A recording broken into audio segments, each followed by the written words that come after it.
সাংশের পাহাড়ের কোলে ছোট্ট একটা নিরিবিলি গ্রাম, শহরের কোলাহল থেকে অনেক দূরে। আমাদের সফর মূলত শুরু হয় কলকাতা থেকে। বাসে চেপে আমরা পৌঁছে যাই শিলিগুড়ি এবং সেখান থেকে বাই কার পৌঁছে যাই সাংশের।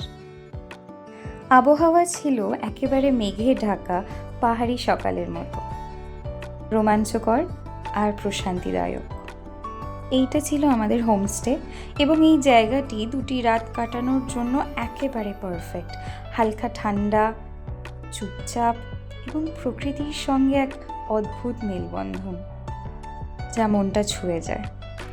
খাবার ছিল পর্যাপ্ত, অসাধারণ দৃশ্যপট, পাইন গাছের সারি, কুয়াশায় ঢাকা রাস্তা, অচিন পাখির নানান রকমের ডাক, সব মিলিয়ে মন ছুঁয়ে যাওয়ার মতো অভিজ্ঞতা।